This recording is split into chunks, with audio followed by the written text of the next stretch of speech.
Today we are back with the 1.5 TDCI. സാധാരണ ഒരു raise കഴിഞ്ഞാൽ പിന്നെ ആ വണ്ടിയായിട്ട് നമ്മൾ റേസ് ചെയ്യാറില്ല. പക്ഷേ in this case bro did the down pipe right after the raise.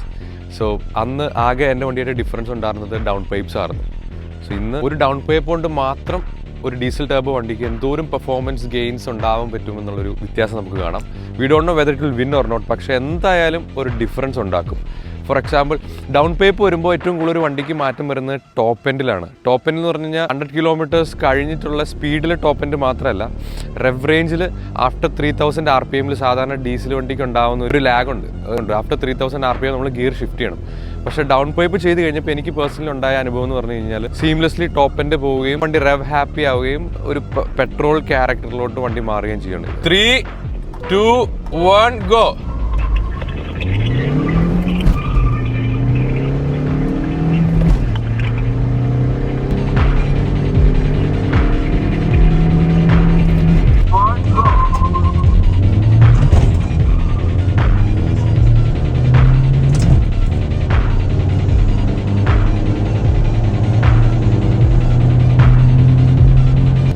ഇതിലൊരു ഇൻട്രസ്റ്റിംഗ് ഫാക്ടർ എന്താണെന്ന് പറഞ്ഞു കഴിഞ്ഞാൽ എൻ്റെ വണ്ടിയിലെ സ്റ്റോക്ക് റിപ്ലേസ്മെന്റ് പെർഫോമൻസ് BMCയുടെ എയർ ഫിൽറ്റർ ഇപ്പോൾ ഊരി വെച്ചേക്കുക.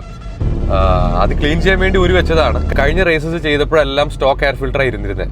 എനിക്ക് തിരിച്ചെടുത്ത് വെക്കാനുള്ള ആവശ്യകത തോന്നിയിട്ടില്ല. കാരണം ഡൗൺ പൈപ്പ് കൊണ്ടുവന്നൊരു മാറ്റം എനിക്ക് അത് കൊണ്ടുവന്നിട്ടില്ല ട്യൂൺ ഡീസൽ കാറിന്. പക്ഷെ ഇനി ഞാൻ തിരിച്ചു വയ്ക്കും. ആ വണ്ടിയിൽ stock replacement performance air filters ഉണ്ട്. So now you are going to do a third gear 60 pull.